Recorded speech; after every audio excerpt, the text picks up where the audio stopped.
ఒకే పోలిక. అర్థమవుతుందా? ఈరోజు వాక్యం ఏమిటి? ఒకే పోలిక. అందరూ అనాలి. ఏంటిది? ఒకే పోలిక. ఈ ఒకే పోలిక అని ఎందుకు చెప్తున్నానంటే, యేసుక్రీస్తు వారిని, ఎవరిని? యేసుక్రీస్తు వారిని సిలువ వేయడానికి ముందు, ఆయన అరెస్ట్ చేయడానికి, ఆయనను పట్టుకోవడానికి ఆయన ఎలా ఉంటాడో తెలియదు. ఏం తెలియదు? ఎందుకు తెలియదు అంటున్నానంటే, ఆయన ఎలా ఉంటాడో చెప్తాను వినండి. ఆయనతో ఉన్న శిష్యులు కూడా ఆయన పోలికలా ఉండేవాళ్ళు. ఏ విధంగా ఉండేవాళ్ళు? 12 మంది కూడా ఇస్కరియోతు యూదతో సహా, ఆయనను చేర్చుకోవద్దన్నా చేర్చుకున్న ఆ ఇస్కరియోతు యూదతో సహా ఒకే తీరుగా ఉండేవారు. అయితే ఈ ఒకే తీరుగా ఉండేవారిని ఈ అధికారులు పట్టుకోవాలంటే వారికి తెలియట్లేదు. అంటే వాళ్ళందరూ ఒక తల్లికి పుట్టిన వాళ్ళు కాదు. నేను చెప్పేది ట్విన్స్ కాదు, కమలా పిల్లలు కాదు. కమలా పిల్లలు ఎట్లా ఉంటారు? అందరూ ఒకే తీరుగా ఉంటారు, అవునా కదా? కమలా పిల్లల గురించి చెప్పట్లేదు నేను. వారు ఎవరెవరో, పేతురు, యోహాను, ఎవరెవరో, ఆంద్రేయ, వీళ్ళందరూ 11 మంది 12 మంది శిష్యులు ఉన్నారు. ఆ శిష్యులందరూ ఒక్క తల్లికి పుట్టిన వారు కాదు. వారు వేరే వేరే జాతుల నుండి వచ్చిన వారు, ఆ యూదులు. కానీ వారు దేవునితో సహవాసం చేసినప్పుడు, మంచిగా వినాలి, ఈరోజు చాలా ప్రాముఖ్యమైన విషయం. ఈరోజు వాక్యం కనుక మీ హృదయంలో ఉంటే, మీ హృదయంలో నిండితే, మీ జీవితాలు ఎలా మారుతాయి చూడండి. మీరు కూడా కొర్నేలన్నలాగా సాక్ష్యం చెప్తారు. హల్లెలూయా. ఎందుకు ఈ మాట చెప్తున్నానంటే, వారు ఎవరో తెలియదు. అర్థమైందా? యేసుక్రీస్తు వారు పిలిచాడు వారిని, వారు వచ్చారు, యేసుక్రీస్తుతో సహవాసం చేస్తున్నారు. సహవాసం చేస్తున్నప్పుడు ఆయన నడవడిక, ఆయన ఆలోచనలు వీరిలోకి వచ్చేసాయి. అర్థమవుతుందా? చెప్పేది మంచిగా వినాలి. యేసుక్రీస్తు వారి ఆలోచన, ఆయన నడిచే విధానము, ఆయన వేసుకునే బట్టలు, ఆఖడికి ఆయన దుసుకునే దువ్వెన, దుసుకునేది, అర్థమైందా? ఆయనకు పెరిగిన గడ్డము, ఇవన్నీ ఒకే పోలికలో వచ్చేసినాయి. హల్లెలూయా. వారికి, ఆ శిష్యులకు కూడా వచ్చేసినాయి. కనుక యేసుని ఎలా గుర్తుపట్టాలి? ఈ అధికారులకు వచ్చిన క్వశ్చన్ ఒకటి. అయితే ఇస్కరియోతు యూదా అప్పుడు ఒక ఇంటి ఇచ్చేసాడు. ఏమనిస్తున్నాడంటే, మత్తయి సువార్త 26వ అధ్యాయము 48వ వచనంలో ఒక ఇంటి ఇచ్చాడు. చదవగలిగిన వారు తీసుకొని మైకులో తీసుకొని చదవాలి. ఆయనను అప్పగించువాడు నేనెవరిని ముద్దు పెట్టుకొనునో, నేను ఎవరిని ముద్దు పెట్టుకుందునో ఆయనే యేసు. ఆయనే యేసు. గుర్తుపెట్టుకోండి. ఏమంటున్నాడు అక్కడ? నేను ఎవరినైతే ముద్దు పెట్టుకుంటున్నా అంటే వీరికి తెలియదు. అందరూ ఒకే తీరుగా కనబడుతున్నారు, ఒకే స్వరూపం మంది వస్తున్నారు. అంటే వారి ముఖం కూడా యేసుక్రీస్తులాగా ప్రకాశిస్తుంది. హల్లెలూయా. ఎవరిలాగా? యేసుక్రీస్తులాగా. యేసులాగా తన శిష్యుల ముఖం కూడా ప్రకాశిస్తుంది. ఆ ప్రకాశంలో వాళ్ళు గుర్తుపట్టలేరు. కనుక గుర్తుపట్టాలంటే ఇస్కరియోతు యూదా ఏం చేశాడంటే, మీరు గుర్తుపట్టట్లేదు కదా, నేను వెళుతున్నా, నేను వెళ్ళి ఎవడిని ముద్దు పెట్టుకుంటానో ఆయనే యేసు. ఎవరు? అర్థమైందా? గుర్తు చెప్తున్నాడు. ఒక బండ గుర్తు. ఏం చెప్పినాడు? ఒక బండ గుర్తు చెప్పిండు. అందరిలో గుర్తుపట్టకుండా ఉండడానికి. కమల పిల్లలు ఉన్నాయి అనుకో, ఆ తల్లి తండ్రికి అక్కడ ఉన్న చుట్టుపక్కల తప్పితే ఇంకోళ్ళకి తెలియదు అన్నెవరో తమ్ముడెవరో. తెలుస్తుందా? మా ఇంటి పక్కన కమల పిల్లలు ఉంటారు. వాళ్ళు ఇప్పటి వరకు ఒక 3, 4, 5 ఏళ్ళు ఉంటారు. వాళ్ళిద్దరికి అన్నెవడో తమ్ముడెవడో నాకు తెలియదు. వాళ్ళ అమ్మను ఊకే గడికొకసారి అడుగుతాంట, దీంట్లో అన్నెవడో తమ్ముడెవడో అని ఊరికే అడుగుతాంట. అరే ఇన్నిసార్లు చెప్పి నాకు గుర్తుపడతలేవు అంటారు. నేను గుర్తుపట్టను, నాకు తెలియదు. ఎందుకు? అది శరీర రకంగా వచ్చిన పోలిక. గుర్తుపెట్టుకోండి. ఏం పోలిక? శరీరంలో ఏర్పడిన ప్రకృతి సంబంధంగా దేవుడిచ్చిన పోలిక. అది ఆత్మీయంగా దేవుడిచ్చే పోలిక గురించి ఈరోజు మాట్లాడుకున్నాం. హల్లెలూయా. అర్థమైందా? మనుషులు అందరూ ఒకే తీరుగా లేరు. మరి ఆయన స్వరూపం అని చెప్పాడు. గుర్తుపెట్టుకోండి. ఆదికాండము 1వ అధ్యాయము 27వ వచనంలో ఏమన్నాడంటే, తన స్వరూపంలో నరుణ్ణి సృజించాడు. దేవుడు తన స్వరూపమందు నరుని సృజించెను. ఎవరిని సృజించాడు? నరుని సృజించడం. దానిపైన వెళ్తే దేవుడు మన పోలిక చొప్పున అని ఉంటది. దేవుడు మన స్వరూపమందు మన పోలిక చొప్పు నరులను చేయుదము. గుర్తుపెట్టుకోండి, నాకు తెలిసినంత వరకు అయితే గుర్తుపెట్టుకోండి, ఎన్ని రకాల ప్రజలు ఉంటారు అంటే 3 కలర్ల ప్రజలు ఉంటారు నాకు తెలిసినంత వరకు. ఎన్ని రకాలు? 3. నాకు తెలిసినంత వరకు కొన్ని దేశంలో తెల్లగా ఉంటారు, కొన్ని దేశంలో నల్లగా ఉంటారు, కొన్ని దేశంలలో చామన్ ఛాయ కలర్ ఉంటారు నాలాగా. ఎన్ని రకాలు? 3 కలర్లు. అంతేనా? ఇక అంతకంటే ఎక్కువ కలర్లు ఉంటాయి. ఇక మీకే పెట్టుకోండి, మీరేం దేవుడే మీకే తెలుసు. నాకు తెలిసిన కలర్లు చెప్తున్నా, అర్థమైందా? అటు ఇటు కాకుండా, తెల్లగా కాకుండా, నల్లగా కాకుండా, నాలాగా. కొంతమంది పూర్తిగా నల్లగా, కొంతమంది పూర్తిగా తెల్లగా. మరి దేవుడు ఏంది? మరి మన స్వరూపం అంది అన్నాడు. మరి దేవుడు ఏ స్వరూపంలో ఉన్నాడు? ఈరోజు నేను అడుగుతున్న క్వశ్చన్, దేవుడు ఏ స్వరూపంలో ఉన్నాడు? ఆయన ఒక ఆత్మై ఉన్నాడు. హల్లెలూయా. ఏమై ఉన్నాడు? ఈ పోలికలు అన్నదేమో ఈ ప్రకృతి, ఈ ఎండ వల్ల కలిగేటి. అర్థమైందా? ఎండ ఎక్కువగా ఉన్న ప్రాంతంలో నల్లగా ఉంటారు, ఎండ తక్కువగా సన్ ఎక్కువగా లేని ప్రాంతాల్లో, చల్లదనం ఎక్కువ ఉన్న ప్రాంతాల్లో తెల్లగా ఉంటారు. అది కామన్. ఎవరైనా సైన్స్ ప్రకారం చెప్పేసి అందరు చెప్పేసి అది అయిపోయింది. అర్థమైందా? అది కామన్. ఇప్పుడు అన్ని క్రీములు అవి పెట్టుకొని తెల్లగా అవుతుంది, అది వేరే విషయం. అర్థమైందా? అయితే అది కాదు. దేవుడు ఏం చేస్తున్నాడు అంటే ఆయన ఆత్మ, ఆయన స్వభావము. గుర్తుపెట్టుకోండి, ఏం చెప్తున్నాడు? ఆయన స్వభావములోనిగా మనలా తయారు చేసేసాడు. అర్థమైందా? ఆయనకు 2 చేతులు ఉన్నాయి, ఆయన కళ్ళు ఉన్నాయి 2, ఆయనకు ముక్కున్నది, నోరుంది, ఆయన కళ్ళున్నాయి. ఆయన ఏ విధంగా ఉన్నాడో ఆ స్వరూపంలో చేసి ఆయన ఆత్మను మనలో పెట్టాడు. మనలో పెట్టి ఒక మాట చెప్తున్నాడు. ఏం చెప్తున్నాడు మనలో పెట్టి అంటే? రోమా 12:2 ఇంతకుముందు చాలాసార్లు చదువుకున్నాం మనం. పెట్టి మనం ఏ విధంగా ఉండాలన్నది చెప్తున్నాడు. ఎక్కడ పెట్టిండు? మళ్ళీ పెట్టి ఈ లోకంలో పెట్టాడు. ఈ లోకంలో పెట్టి ఆయన ఏ విధంగా ఉండాలన్నది చెప్తున్నాడు. మీరు ఈ లోక మర్యాదను అనుసరింపక. ఏందంట? నేను ముందే చెప్పాను, మీరు ఈ లోక మర్యాదలను అనుసరింపక. ఈ లోక అన్న కాడ పైన 2 ఉన్నది. ఏమున్నది? 2 అని రాసి ఉన్నదా? యుగ. దానికి కింద ఫుట్బోర్డ్ లో ఉంటది ఈ యుగము, అంటే ఈ తరము. అర్థమవుతుందా?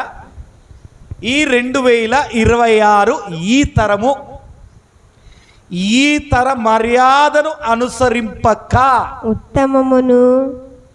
ఏందంట? అనుసరింపక ఉత్తమమును, అనుకూలమును సంపూర్ణమునై ఉన్న దేవుని చిత్తమేదో పరీక్షించి, దేవుని చిత్తమేదో పరీక్షించి తెలుసుకొనున్నట్లు మనసును మరి నూతనమవునట్లు వలన. మొహం మార్చుకోమన్నాడా? ఏం మార్చుకోమన్నాడు? లచవా, మీ మనసును నూతనమగుటకు రూపాంతరం పొందుడి. హల్లెలూయా. మరి మనసు రూపాంతరం పొందాలి అంటే ఏం చేయాలి? ఈ యుగంలో ఉన్న నీవు నేను ఏమి చేయాలి? మన మధ్యలో ఉన్న సుధాకర్ చెప్తాడు. హల్లెలూయా. ఈ యుగంలో ఉంటున్న మనము, అర్థమవుతుందా? నువ్వు ఈరోజు శ్రద్ధగా విను, నీ జీవితమే మారిపోతుంది. ఓపెన్ చెప్తున్నా, గుర్తుపెట్టుకో. అర్థమైందా? నువ్వు వినకనే, వాక్యం వినకనే నువ్వు మారట్లేదు. వాక్యం వింటున్నాను అనుకుంటున్నావు కానీ విను. అయితే ఈ లోకంలో ఉంటున్నావు. నీ ఈ లోక మర్యాదలు ఏమిటో నీకు తెలుసు. ఏం తెలుసు నీకు ఈ లోక మర్యాదలు అంటే? ఒక ఎగ్జాంపుల్, చిన్న ఎగ్జాంపుల్ చూపిస్తా. గలతీ పత్రిక దిద్దామా ఒక్కసారి? గలతీ పత్రిక 4వ అధ్యాయం 8 నుండి 11 వరకు చదువుకున్నాం. చిన్న ఎగ్జాంపుల్ చూపించిన తర్వాత ముందుకు వెళ్ళిపోదాం. ఒక ఎగ్జాంపుల్, గలతీ పత్రిక ఈ కాలమందైతే 4వ అధ్యాయం 8 నుండి. ఈ కాలమందైతే మీరు దేవుని ఎరుగని వారై నిజమునకు దేవులు కాని వారికి దాసులై ఉంటిరి గాని, ఇప్పుడు మీరు దేవుని ఎరిగిన వారును మరి విశేషముగా దేవుని చేత ఎరుగబడిన వారనై ఉన్నారు గనుక బలహీనమనియు నిష్ప్రయోజనమైనవైన మూల పాఠముల తట్టు మరలా తిరగనేలా. చాలా అక్కడ వరకు తర్వాత కంటిన్యూ చేద్దాం. ఏంటంట? ఆ కాలమందైతే మీరు దేవుని ఎరగని వారై నిజమునకు దేవుళ్ళు కాని వారికి దాసులై ఉంటిరి గాని. ఏమంట? ఇంతకు ముందు యేసుక్రీస్తును ఎరగలేదు. ఏం చేయలేదు? యేసుక్రీస్తును ఎరగలేదు. ఎరగకుండా దేవుళ్ళు కాని వారిని దేవుడు అనుకొని వారికి దాసులై ఉన్నావు. ఏమై ఉన్నావు? దాసులమై ఉండి ఈ లోక మర్యాదల చొప్పున అని చెప్పాను కదా ఇంతకుముందు, అనుసరించక. అంటే ఈ లోక మర్యాదలు ఎలా ఉన్నాయంటే వారు పుట్టించుకున్న ఆ మర్యాదల చొప్పున ఉన్నాయి. అర్థమవుతుందా? చాలా జాగ్రత్తగా వినాలి. అయితే ఇప్పుడు మీరు దేవుణ్ణి ఎరిగిన వారు, మరి ఎరగక ముందుకు ఎలా ఉన్నావు, ఎరిగిన తర్వాత ఎలా ఉన్నావు అన్నది ఇది ప్రాముఖ్యమైన విషయం. అర్థమవుతుందా? వినబడుతుంది కదా నేను మాట్లాడేది? ఎరగక ముందుకు ఎలా ఉన్నావు, దేవుణ్ణి ఎరిగిన తర్వాత నీవు ఎలా ఉన్నావు అన్నదే ప్రాముఖ్యమైన విషయం. నీలో ఇంకా గ్రోతింగ్ రావట్లేదు, ఇంకా నువ్వు అభివృద్ధి కావట్లేదు, ఇంకా నీ సమస్య పరిష్కరించట్లేదు, ఇంకా నీ రోగం తగ్గట్లేదు అంటే నీవు దేవుణ్ణి ఇంకా ఎరగలేదు అన్నట్టే. అందుకనే ఆయన పోలిక లేదు, నీ మనసు మారలేదు. నువ్వు ఇంకా ఏం చేస్తున్నావు అంటే లోకాన్ని అంటుగట్టుకునే ఉన్నావు. ఏమై ఉన్నావు? అయితే ఇప్పుడు నేను ఆపిన కంచెలు చదువుతాం. మునుపటి వల్లే మరలా వాటికి దాసులై ఉండ ఘోర నేల.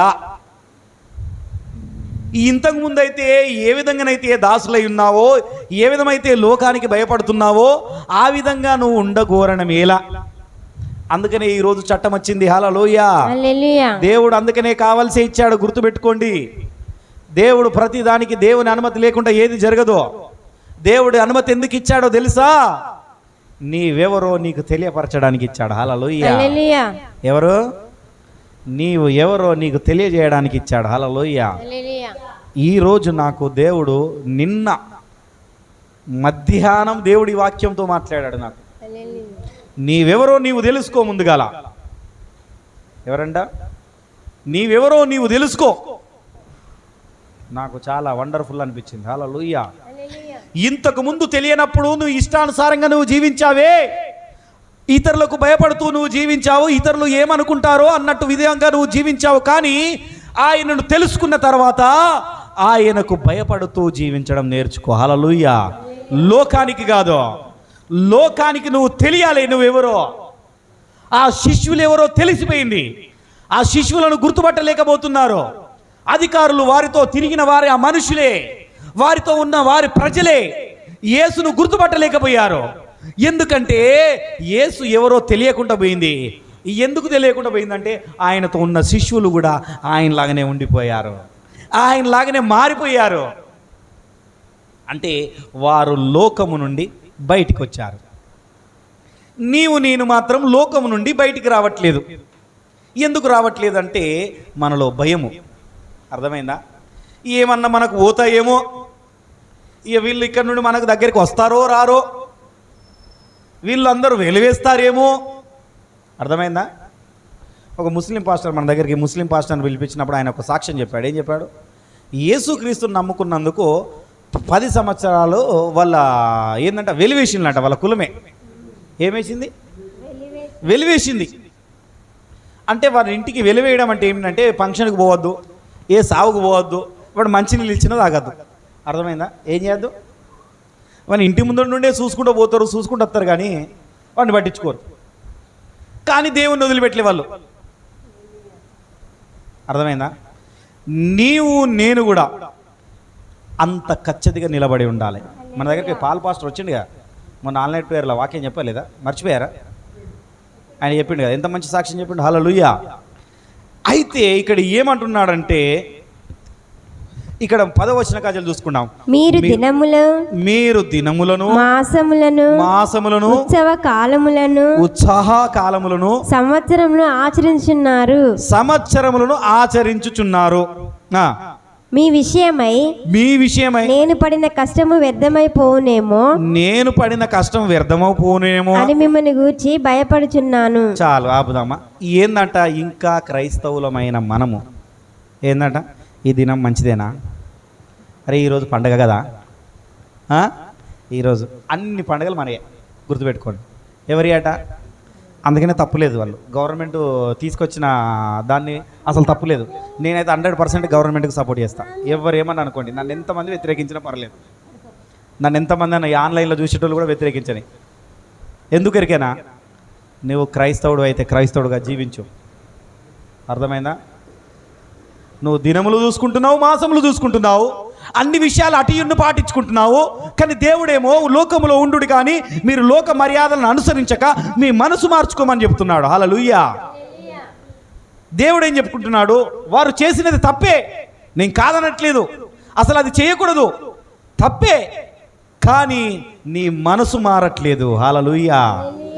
దేవుడు అందుకనే చెప్తున్నాడంటే, ఈ కొంతకాలము ఆ సాతానుకు సమయాన్ని ఎందుకు ఇచ్చాడంటే, నేను ఆ విషయంలో ప్రార్థన చేసినప్పుడు దేవుడు నాకు ఒక మాట చెప్పాడు 7 నుండి 10 సంవత్సరాల వరకు ఈ కాలం ఉంటుంది. హల్లెలూయా.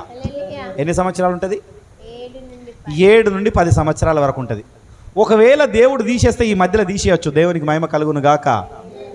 ఎందుకు తీసేయచ్చు అంటున్నానంటే, గుర్తుపెట్టుకోండి, భయపడకండి.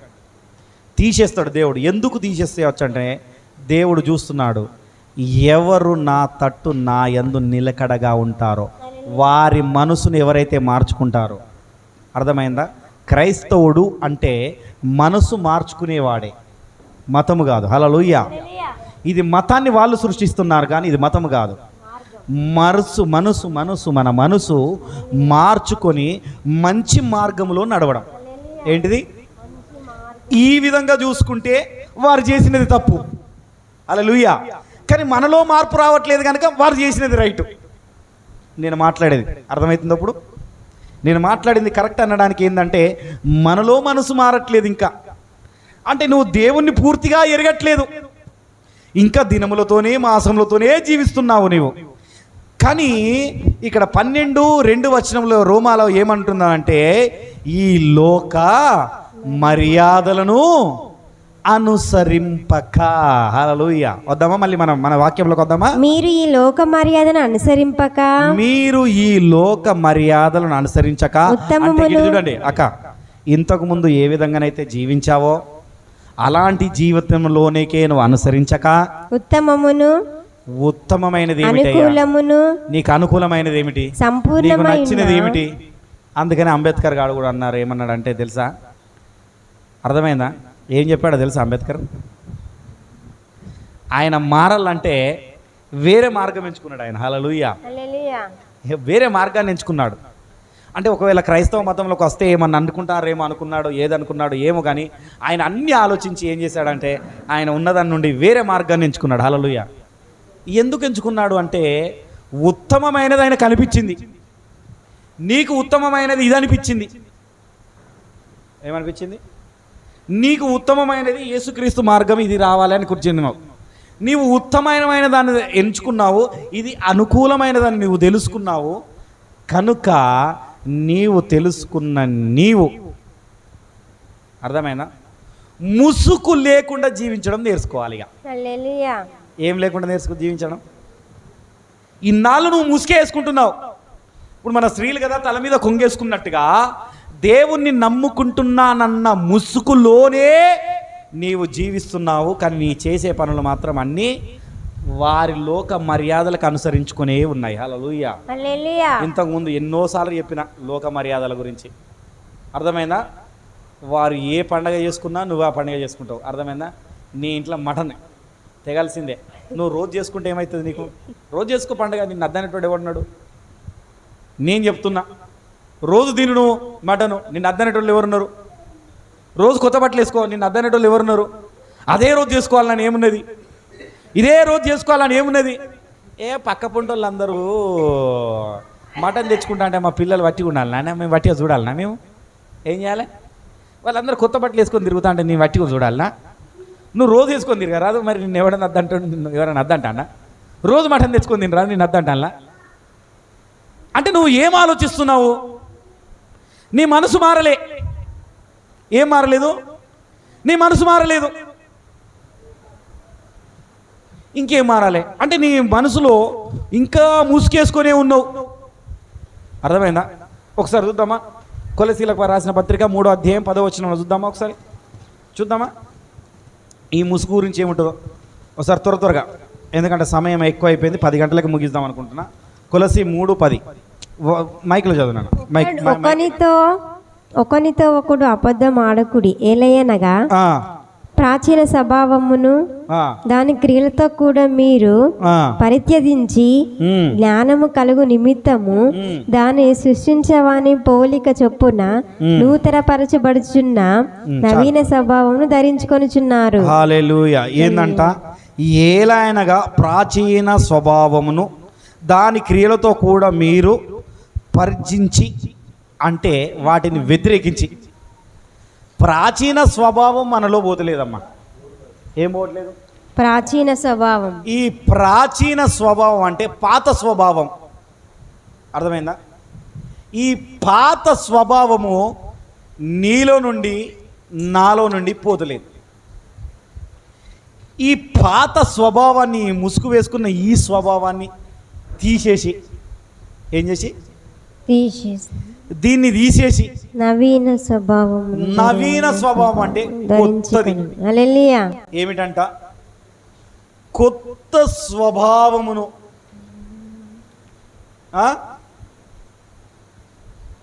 దాని ప్రకారము జీవించడానికి జ్ఞానమును, ఏందంట? జ్ఞానమును కలిగి నీ ఉండాలి. సృష్టించిన వాణి. అర్థమైనా? ఎవరి జ్ఞానము? నిన్ను ఎవరైతే సృష్టించాడో, ఆ సృష్టించిన వాడు మంచి చెడులు ఫలములు ఏ ఫలమునైతే పెట్టాడో, ఏ ఫలమునైతే తినద్దనుకున్నామో అది తొందరపడి తిన్నామో, అర్థమైందా? ఆ మంచి చెడులు జ్ఞానమును నీవు ఎరిగిన వాడవై.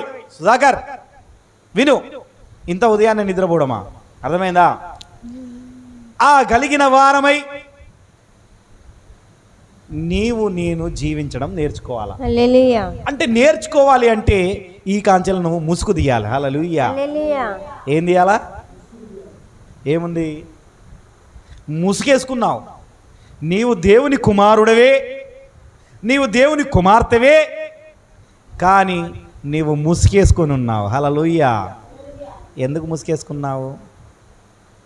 దేవేందర్ ఏమన్నా అనుకుంటాడనుకో, ఎట్లా మరి ఆయన అనుకుంటాడేమో, ఈ పక్క మంటలు వీళ్ళు ఏమనుకుంటారేమో, నేను క్రైస్తవుడని తెలుసో తెలియదో, ఎందుకు ఇప్పుడే తెలుసుకోవడం అవసరమా?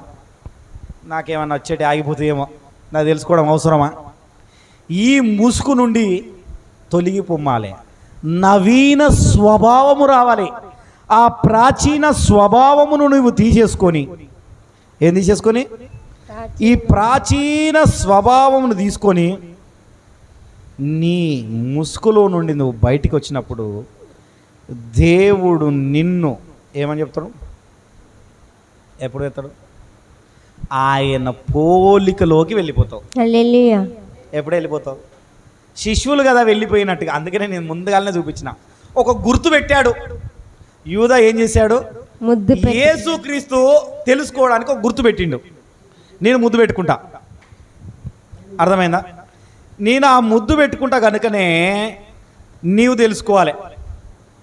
కానీ నీవు మాత్రము నీలో ఆ స్వభావం రావట్లేదు, నీలో ఆ పోలిక రావట్లేదు. మునుపటి వాటి వలనే ఉంటున్నావు. ఎలా ఉంటున్నావు? ప్రాచీన స్వభావములోనే ఉంటున్నావు. ఎఫ్ఎస్సీలకు రాసిన పత్రిక 4వ అధ్యాయం 22లో ఒకసారి చూసుకున్నాం. 22 నుండి చూసుకుంటే పక్కనే ఉంటుంది. ఏమని చూస్తుంటే, కావున మునుపటి ప్రవర్తన విషయములోనైతే మోసకరమైన దురాలోచన చెడిపోవు మీ ప్రాచీన స్వభావమును వదులుకొని. అబ్బా ఏమంట? మోసకరమైన దురాశల వలన చెడిపోవు మీ ప్రాచీన నవీన స్వభావమును వదులుకొని. చాలు, మళ్ళీ తర్వాత కంటిన్యూ చేద్దాం. ఏం చేయాలట? నీవు దేవుని యందు నిలకడగా ఉండాలి అంటే మునుపటి ప్రవర్తన విషయమై ఇంతకుముందు దేవేందర్ ఏ విధంగా ఉండేడో గుర్తుపెట్టుకోండి. సోమవారం నాడు దేవేందర్ వాళ్ళ ఊరుకు తీసుకెళ్ళిన నన్ను. హల్లెలూయా. ఇక ఆయన ఎలా ఉండేవాడో వారికి తెలుసు. ఇది ఒక్క సాక్ష్యం మంచిగా చెప్తా. అయితే ఆయన ఏం చేసిండంటే ఈయన వాక్యం చెప్తుండంటే వాళ్ళు అనుకుంటారంట ఈ మామ మారిండు గింత మారిండా ఏమనుకుంటాను మారిండు. ఆయన చెప్పిన వాక్యానికి ఆయన ఏమని అడిగినట్టంటే మీ అయ్యగారు ఎవరు ఏం అడిగిళ్ళు నాకు ఈ మాట వాళ్ళు చెప్తే నాకు చాలా సంతోషం అనిపించింది. ఆ రోజు నేను అక్కడ 5:30 అక్కనే అయిపోయింది. అమ్మగారిని కూడా మర్చిపోయినా నేను. హల్లెలూయా. అమ్మగారిని ఇంటికి తీసుకురావాలన్న విషయం కూడా మర్చిపోయినా. ఎందుకంటే వాళ్ళు చెప్తున్నారు ఎట్లా ఉండేది ఈయన తెలుసా, ఎక్కడ దాగి అక్కనే పడిపోయేదట. ఏడ దాగి అక్కనే పడుకునేది. ఎవ్వరి మాట వినేటోడు కాదు, తినేటోడు కాదు, చేసేటోడు కాదు, ఏం కాదు. ఇక అసలు ఎవరిని మందలించేటోడే కాదు. అలాంటి ఈయన ఇప్పుడు మారి దేవుని వాక్యాన్ని చెబుతుంటే అంటే ఆయన ప్రాచీన స్వభావం వదిలి, గుర్తుపెట్టుకోండి, ఏం వదిలి? ప్రాచీన స్వభావం. అంటే ఆయన స్వభావాన్ని వదలగానే ఇంకొకరికి అక్కడ తెలిసిపోతుంది. హల్లెలూయా. ఆ రక్షణ అన్నది ఆయనను చూస్తేనే తెలిసిపోతుంది. అవునా కదా?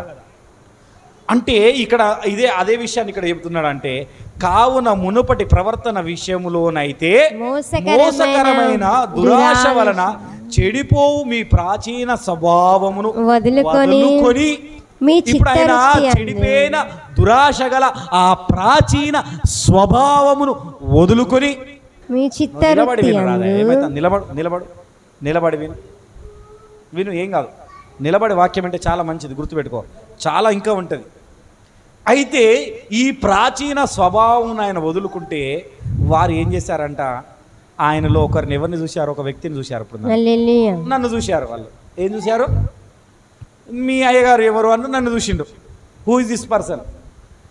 ఆ విధముగానే నీలో యేసును చూడాలి. ఏం చూడాలా? నేను కోరుకునేది ఏంటంటే నీలో యేసు క్రీస్తును చూడాలి. నువ్వు ఇంకా ఆ ప్రాచీన స్వభావములో ఉండకూడదు. కొరనేలు ఇంతకుముందు ఏ విధంగా ఉండేది?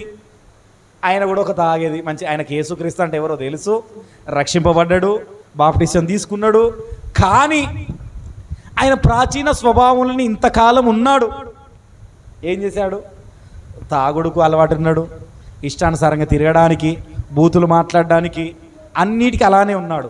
కానీ ఎప్పుడైతే ఈ సహవాసంలోకి వచ్చాడో, ది పవర్ ఆఫ్ జీసస్ మినిస్ట్రీలోకి ఎప్పుడైతే వచ్చాడో, ఈ స్వభావంలోకి రాగానే ఈ పాత స్వభావాన్ని వదిలిపెట్టి నవీనమైన స్వభావంలోకి వచ్చి మళ్ళీ అవన్నీ చేసిన తప్పులని, ఆ తప్పులనన్నీ ఒప్పుకొని ఆయన యుద్ధ ఉన్నప్పుడు ఆయన ఆశీర్వదించబడుతున్నాడు. అంతేనా? అయితే ఇక కంటిన్యూ చేద్దాం. చదవండి. మీ చిత్తవృత్తి యందు నూతన పరచబడిన వారై నీతియు యథార్థమైన భక్తి గల వారై దేవుని పోలికగా సృష్టింపబడిన నవీన స్వభావం ధరించుకొనవలెను. చాలు. ఏమందంట? మీ చిత్త వృత్తి యందు నూతన పరచబడిన వారై. అంటే నీ హృదయాన్ని, నీ చిత్తాన్ని, నీ ఆలోచనలు ఏందంట? అర్థమైందా? నీ ఆలోచనను దీన్ని నూతన పరిస్తే. ఏం పరిస్తే? మరి నూతన పరచడం అంటే ఏమిటి? ఒక 2 మాటలు చెప్పి ముగిస్తాం. నూతన పరచడం అంటే నీకు ఇంతకు ముందున్న ఆ స్వభావం, ఇంతకుముందు ఇప్పుడు ఇద్దరిని తీసుకున్నా కదా, ఈ ఇద్దరి స్వభావాన్ని దాన్ని తీసేసి ఏం చేసి కట్ చేసి దాన్ని తీసేసి నీతియు యథార్థమైన. ఇప్పుడు ఏంటంట? నీతియు యథార్థమైన భక్తి గలవారై దేవుని పోలికగా సృష్టింపబడిన నవీన స్వభావమును ధరించుకొనవలెను. ఏం ధరించుకున్నారు ఇప్పుడు వాళ్ళు? మరి అర్థమైందా? కిరణ్ అన్నది కూడా చాలా పెద్ద సాక్ష్యం ఉంటుంది. వాళ్ళ ఇంట్లో ఎవరు మారలేదు, కానీ ఆయన మారాడంటే ఎందుకున్నది? వాళ్ళు ఇంకా మారలేదు అంటే ఆ పాత స్వభావాన్ని వదిలేసి ఆయనకు నూతన స్వభావం ఏమిటో తెలుసుకొని ఏం చేస్తున్నాడంటే యథార్థమైన భక్తి గలవారనే దేవుని పోలిక సృష్టిలోకి నవీన స్వభావంలోకి అడుగుపెట్టాడు. హల్లెలూయా. ఒకటే అడుగుపెట్టాడు, ఎవరు అడుగుపెట్టలే. గుర్తుపెట్టుకో, కొర్నేలు అన్న కుటుంబం ఒకటే అడుగుపెట్టింది, ఆయన ఒకటే అడుగుపెట్టిండు, ఇంకెవరు అడుగుపెట్టలే నవీన స్వభావములోకి. ఇంకా పాత స్వభావంలో ఉన్నారు. ఇక ఇంకా మేరే చెప్తే పాత స్వభావముల గురించి ఇంకా చెప్తే ఇక నన్ను తిట్టుకుంటారు కావచ్చు, అందుకనే నేను చెప్పట్లేదు. అర్థమైందా? ఈ పాత స్వభావములు అంటే కొంతమందికి అర్థమైందా, స్త్రీలకు ముఖ్యంగా కొన్ని అలవాట్లు పోవు. హల్లెలూయా. ఏం పోవు? కొన్ని అలవాట్లు పోవు. ఈ అలవాట్లు ఏందో చెప్తే ఆన్లైన్లో ఉంటుంది కాబట్టి చెప్పదు, కానీ పర్సనల్గా అడగండి చెప్తుంది. హల్లెలూయా. అర్థమైందా? పురుషులకు అర్థమైందా, కొన్ని అలవాట్లు పోవు, పాత అలవాట్లు. ఏమిటి అంటే కొంచెం అప్పుడప్పుడు అన్ని చాలాసార్లు చెప్పినా మళ్ళీ గుర్తు చేస్తున్నా, అప్పుడప్పుడు నోరు లాగుతూ ఉంటుంది. ఏం లాగుతుంది? బూతు మాట్లాడడానికా, లేకపోతే ఏదైనా తినడానికా, లేదా అప్పుడప్పుడు వెళ్ళి కొంచెం ఒక సుక్కేయడానికా, అర్థమైందా, లేదా ఇష్టానుసారంగా నాకు అన్నీ తెలుసులే అన్న జీవించడానికా. ఈ స్వభావము వాళ్ళకు మారట్లేదు. అంటే ఇంకా పాత స్వభావములే ఉన్నారు, నూతనమైన స్వభావంలోకి రావట్లేదు. అర్థమైందా? అర్థమవుతుందా? ఇలాంటి పాత స్వభావములను నీవు వదిలి ఏం చేసి నీవు వదిలి నూతనమైన నవీన స్వభావము అనగా ఏమీ నీలో లేకుండా నీతి యథార్థమైన, అర్థమైందా, నీతియు యథార్థమట. భక్తి గలవారే. నీతి అంటేనేమో అందరికీ తెలిసిన విషయమే. ఏ విషయంలో కానీ అబద్ధం ఆడకుండా ఉండడం. అర్థమైందా? ఏ విషయం కానీ నీ ప్రాణాల మీదికి వచ్చినా కానీ నువ్వు అబద్ధం ఆడకుండా ఉండడం నీతి. యథార్థత, నీ యథార్థను ఏ విధంగానైనా నీ ప్రాణం పోయినా కానీ చూపించుకోవడం. అర్థమైందా? యేసుక్రీస్తు వారు ఏం చేశాడంటే ఆయన యథార్థతను ఆయన ప్రాణం పెట్టి మనకు చూపించేశాడు. హల్లెలూయా. ఆయన నీతిని ఆయన ప్రాణం పెట్టి చూపించేశాడు మనకు. అంతటి స్వభావం నీలో కలిగి ఉండాలి. ఈరోజు ప్రభుత్వం నీ ముందుకొచ్చి నువ్వు వదిలేస్తావా వదిలేయవా అన్న స్వభావం నీ మీదకి వచ్చి టార్చర్ పెట్టినప్పుడు నువ్వు ఏ స్వభావం కలిగి ఉండాలి? హల్లెలూయా. ఆ స్వభావానికి పోవాలనా ఈ స్వభావానికి పోవాలనా అన్న విషయాన్ని నీకే పెడుతున్నాడు దేవుడు. హల్లెలూయా. అందుకనే నేనేం చెప్తున్నా, ఈ కాలము కొంతకాలం ఉంటుంది. హల్లెలూయా. ఈ శ్రమకాలం కొంతకాలం ఉంటుంది. దేవుడు ఇచ్చిన ఈ అనుమతి కాలం కొంతకాలం ఉంటుంది. ఈ కొంతకాలం నువ్వు తట్టుకుంటావా లేదా అన్నదే ఈ నవీన స్వభావం. హల్లెలూయా. నవీన స్వభావం అంటే ఈ కొంతకాలం నువ్వు తట్టుకుంటావా లేదా. హల్లెలూయా. ఈ కొంతకాలం నాకు నమ్మకంగా ఉంటావా లేదా. అర్థమైందా? యథార్థంగా జీవిస్తావా లేకపోతే అబద్ధం ఆడుతావా. నువ్వు యూదుల రాజువేనా అని అడిగినప్పుడు నీవు అన్నట్టే నేను యూదుల రాజునే అని ఒప్పుకుంటావా. యేసుక్రీస్తు ఒప్పుకున్నాడు కనుకనే సిలువేశారు. హల్లెలూయా. నీవు కూడా ఒప్పుకుంటే నిన్ను కూడా సిలువేస్తారు కావచ్చు. హల్లెలూయా. దేవునికి మహిమ కలుగును గాక. హల్లెలూయా. ఈ మాట ఎన్నోసార్లు నాతో నీ కొరనేలన్న మాట్లాడుతున్నా అంటాడు. నేను తీసుకుంటా, నేనుంటా అంటాడు. హల్లెలూయా. అయితే ఆ స్పిరిట్ చాలు, ఆ స్పిరిట్ సరిపోతుంది. ఏదో మారుతున్నావు ఏదో అన్నది కాదు, ఆ స్పిరిట్ అన్నది మనలో చాలు. ఈ నవీన స్వభావాన్ని కలగజేయడానికి మనలో ఆ స్పిరిట్ ఒకటి సరిపోతుంది. హల్లెలూయా. ఏమైనా పర్వాలేదు, నేను నవీన స్వభావంలో జీవిస్తా, యథార్థంగా జీవిస్తా, నీతిగా జీవిస్తా. హల్లెలూయా. భక్తి గల వారిగా జీవిస్తా. ఎందుకు జీవిస్తానంటే దేవుని పోలికలో సృజించబడ్డాను. హల్లెలూయా.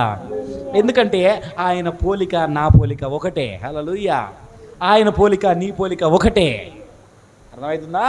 ఆయన పోలిక నీ పోలిక కూడా ఒకటే. హల్లెలూయా. అర్థమవుతుందా? ఈ నవీన స్వభావంలోకి రావాలంటే నువ్వు క్రీస్తులా రూపాంతరం చెందాలి. ఏం చేయాలా?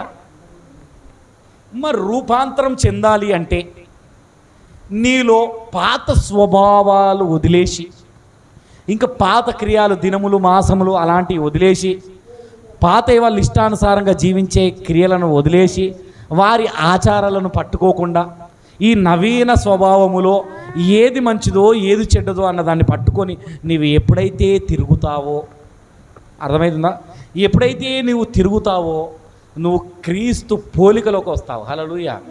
అందుకని ఒక విషయాన్ని చెప్పి గుర్తు చేస్తా. 4:19 గలతీ 4:19 అండి. అక్కడ ఏమని ఉంటుందంటే,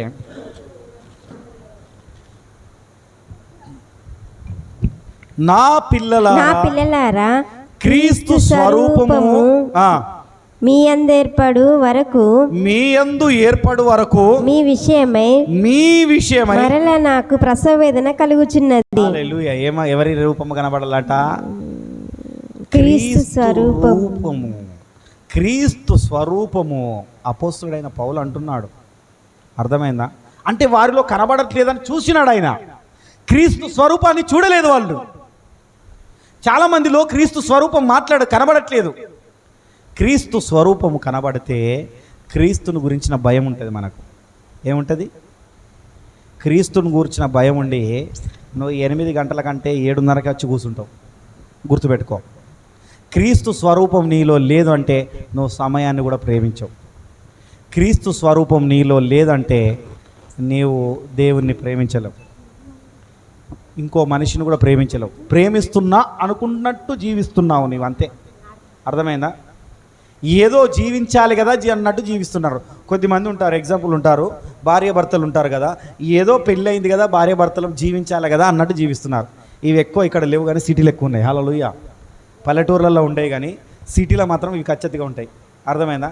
చాలామంది సిటీలో ఉన్న వాళ్ళు సాక్ష్యం చెప్పింది అయితే నేను చాలా విన్నా. దేవుడు జతపరిచిండయ్యా, ఏం చేయాలి, మేము జీవించాలి కదా, ఏదో ఉంటున్నాం. ఏమన్నట? ఏదో ఉంటున్నాం కదా అన్నట్టుగా ఉంటున్నారు. చాలామంది కూడా ఆ విధంగానే ఉంటున్నారు దేవుని విషయంలో. ఆయన పోలికలో వస్తలేదు. ఆయన పోలిక వచ్చే వరకు ఈయన ఏంటంటే అపోస్తలుడైన పౌలు ప్రసవ వేదన పడుతున్నాట. అంటే ఆయన ఎంతో బాధపడుతున్నాడు. స్త్రీలకు తెలుసు ప్రసవ వేదన అంటే, స్త్రీలకు తెలుసు. ఒక కుమారునైనా ఒక కుమార్తెనైనా కనేటప్పుడు ఆ నొప్పి అన్నది ఎంత నొప్పి వస్తుందో ఆ నొప్పి అన్నది మీకు బాగా తెలుసు. ఆ నొప్పి వచ్చినప్పుడు ఎంత ఏడుస్తారు, అన్ని ప్రపంచాన్నే మర్చిపోతారు. హల్లెలూయా. ఆ నొప్పిలో అలాంటి వేదన ఈయన పడుతున్నాడట. హల్లెలూయా. ఎందుకు పడుతున్నాడయ్యా అంటే మనలో క్రీస్తు పోలిక లేదు. హల్లెలూయా.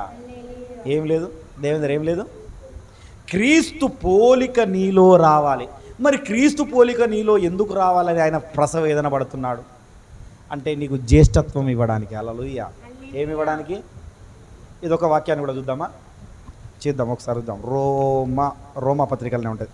రోమా 8వ అధ్యాయము రిబాహలరా కరలరా బాంధుర్యాలరా బాస్ 8 రిబాంధురాలరా కరలరా బాంధుర్యాల 29 8:29 రోమా 8:29. దేవుని ఎందుకనగా తన కుమారుడు అనేక సహోదరులతో జ్యేష్ఠుడగునట్లు దేవుడు ఎవరిని ముందు ఎరిగెనో. చాలు, ఎక్కడ అర్థమాట? ఎవరమాట? మన కుమారులమైన మనము అనేక సహోదరులతో. ఈ అనేక సహోదరులు ఎవరంటే యూదులు. ఈ యూదులతో జ్యేష్ఠులమగునట్లు అంటే వారికంటే ముందుగా నీవు అగునట్లు. అర్థమవుతుందా? నీవు అగునట్లుగా దేవుడు ముందుగా నేను నేర్పరచుకున్నాడు. ఏం చేసుకున్నాడు? దేవుడు ఎవరిని ముందు ఎరిగెనో వారు తన కుమారులతో చదవక వారు తన కుమారునితో సారూప్యము గలవారగుటకు వారిని ముందుగా నిర్ణయించెను. హల్లెలూయా. ఏందంట? వారితో నీవు కలిసిపోవడానికి ముందుగానే నిర్ణయించాడు దేవుడు. అర్థమైందా? ఇక నిర్ణయించినప్పుడు ఆయన స్వరూపంలోకి నువ్వు రావాలి. ఆయన స్వరూపంలోకి రావాలంటే మళ్ళీ ఇదే రోమపత్రిక 12:2లోకి వచ్చేద్దామా మన వాక్యంలో. అయితే మీరు ఈ లోక మర్యాదలను అనుసరించక నీవు ఆయన స్వరూపంలోకి రావాలని ఆయన ప్రసవేదన పడుతున్నాడు. మరి నువ్వు ఈ ప్రసవ వేదనకు నువ్వు తగినట్టుగా నువ్వు జీవించాలి. ఆ ప్రసవ వేదనకు నువ్వు తగినట్టుగా నీ మనసును మార్చుకోవాలి అంటే నువ్వు ఈ లోకములో ఈ యుగములో ఉన్న ఈ ఆచారాలను వదిలేసి, అర్థమైందా? వారు ఇష్టానుసారంగా వదిలేసి, అర్థమవుతుందా? వేరే కంట్రీలోకి వెళ్ళినప్పుడు మందిరాలు కానీ ఏదైనా మీటింగ్స్ కానీ సమయానుకూలంగా నడుస్తాయి. ఏం నడుస్తాయి? సమయం. ఈ సమయం అంటే ఆ సమయంకి వస్తుంది. ఒక మన దగ్గరికి వచ్చినప్పుడే సమయానికి నడవయి. అర్థమైందా? చెప్పిన సమయానికంటే ఎక్కువ పోతున్నాయి. అందుకనే గుర్తుపెట్టుకోండి, అందుకనే మన జీవితాలు ఇలానే ఉంటున్నాయి, వారి జీవితాలు ఇంకా కొంచెం ముందుకు పోతున్నాయి. హల్లెలూయా. ఎందుకు అంటే ముందుకెళ్తున్నాయి అంటే వారికి చాలా విషయం తెలుసు. ఇదేంటంటే సమయాన్ని గురించి చెప్పినప్పుడు చెప్పుకుంటా. అందుకనే దేవుడు ఏమని చెప్తున్నాడు అంటే, ఈ లోక మర్యాదలను అనుసరించక ఉత్తమమైనది ఏమిటో నీకు తెలుసు. నీ ముందట ఉన్నది ఏమున్నది? ఇగో నాకు ఉత్తమమైనది అయితే ఇది అయ్యా, నాకు ఉత్తమమైనది నా ముందున్నది ఇది. ఏమిటన్నా మీ ఉత్తమమైనది ఏమిటి? హల్లెలూయా. మీ ఉత్తమమైనది ఏమిటో ఇది చెప్తున్నది. అర్థమైందా? దాన్ని అనుకూలముగా సంపూర్ణమై ఉన్న దీన్ని అంటే ఏ విధంగా అనుకూలంగా మలుచుకోవాలి, సంపూర్ణంగా మలుచుకొని ఆయన రూపంలోకి నేను కూడా రావాలి.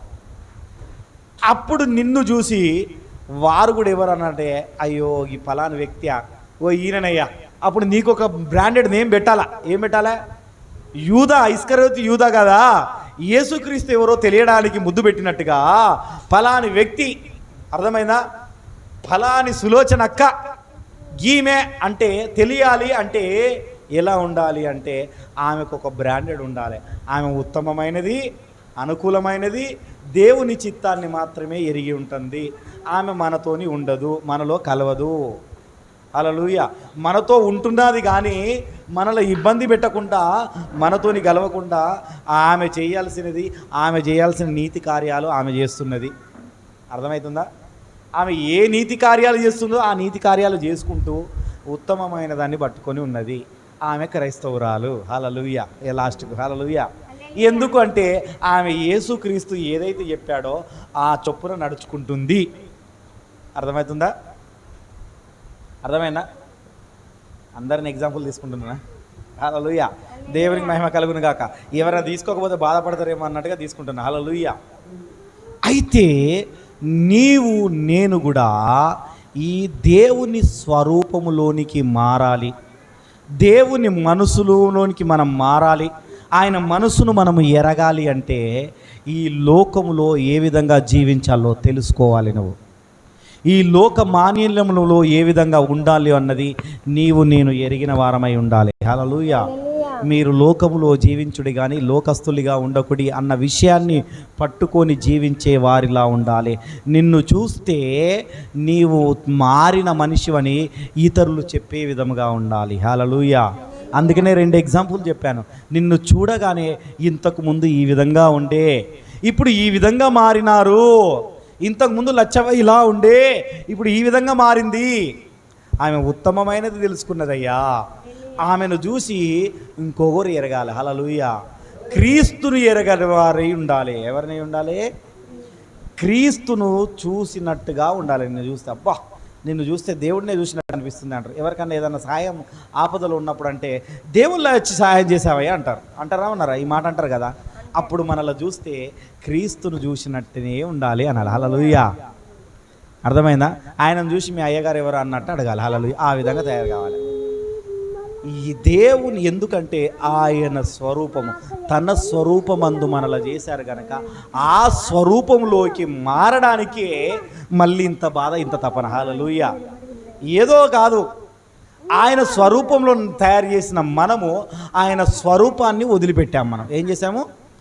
ఆయన స్వరూపాన్ని వదిలిపెట్టాం కనుక అందుకని అపోస్తుడైన పౌలు కూడా ఏమంటున్నాడంటే ఆ స్వరూపంలోనికి మారడానికి నేను ప్రసవ వేదన పడుతున్నా అంటున్నాడు. హల్లెలూయా. ఈరోజు నేను కూడా ఆయన స్వరూపంలోకి మారాలన్న ఈ ప్రసవ వేదనతోనే ఈ వాక్యం చెప్తున్నాం. హల్లెలూయా. కనుక నేను కూడా ఆయన స్వరూపంలోకి రావాలి అంటే నీ నోటి నుండి నీతి కార్యములు రావాలి, ఉత్తమమైన కార్యములు రావాలి. అవునంటే అవును, కాదంటే కాదు. ఒకసారి ఇస్తానని దాన్ని నువ్వు మరిచిపోయి నేను ఇవ్వను, నేను ఇస్తానని లేదన్నది కూడా. హల్లెలూయా. అందుకని అప్పు గురించి కూడా చెప్పాను. హల్లెలూయా. అప్పు తీసుకున్నప్పుడు కూడా అప్పు కంపల్సరీగా ఇవ్వాలి. హల్లెలూయా. నువ్వు మర్చిపోతే దేవునికి లెక్క చెప్పాలి. అంటే నీలో నీతి లేదు, నీవు మర్చిపోయావా, నీలో నీతి లేదు. నీలో ఏమున్నారు? యేసు లేడు నీలో. అర్థమైందా? యేసులాగా నువ్వు మారలే. నువ్వు ఎవరికైనా ఏదైనా ఒప్పుకొని దాన్ని మర్చిపోతే నీవు పోలిక యేసు పోలిక కాదు. హల్లెలూయా. నీలో నీతి కూడా లేదన్నట్టు. హల్లెలూయా. ఆయన పోలికలోనికి రావాలి అంటే ఆయన సమస్తము ఏ విధంగానైతే సమకూర్చాడో, ఎవరిని బాధ పెట్టకుండా ఏ విధంగానైతే జీవించాడో నీవు కూడా ఆ విధంగా జీవిస్తేనే ఆయన పోలికలోకి నువ్వు వస్తుంటాడు. హల్లెలూయా. అందుకనే ఉత్తమమైనది ఏమిటో నువ్వు తెలుసుకోవడానికి నీకు బైబిల్ పెట్టాడు, ముందట పెట్టాడు, నీకు ఒక గ్రంథం పెట్టాడు. ఆ గ్రంథం నుండి ఉత్తమంలో తెలుసుకో. ఈ లోక మర్యాదలను ఆచరించక ఆయన రూపంలోకి మారాలంటే ఏమి చేయాలో అన్న విషయాన్ని నువ్వు ఈ కాంచెలు కనిపెట్టుకుంటుండు. హల్లెలూయా. కనుక మనం ఏం చేయాలంటే ఆయన రూపంలోకి మారు వరకు మనం ప్రసవేదన పడదాం. హల్లెలూయా. ఏం చేద్దాము? ఆయన స్వరూపంలోకి అపోస్తుడైన పౌలు ఏ విధంగానైతే ప్రసవేదన పడుతున్నాడో మనము కూడా ఆయన రూపంలోకి మారు వరకు మనం కూడా ప్రసవేదన పడదాం. హల్లెలూయా. ఏం చేద్దాము? మనం కూడా ప్రసవేదన పడదాం. కనుక అందరూ మోకరించినట్లయితే ప్రార్థన చేసుకున్నాం. యేసయ్యా నీకు వందనాలు ప్రభువా, నీ పోలికలోకి నేను మారే కృపణ దయచేయండి ప్రభువా అని ప్రార్థన చేద్దాం. యేసయ్యా నీకు వందనాలు అడుగుదాం. అందరూ అనాలే.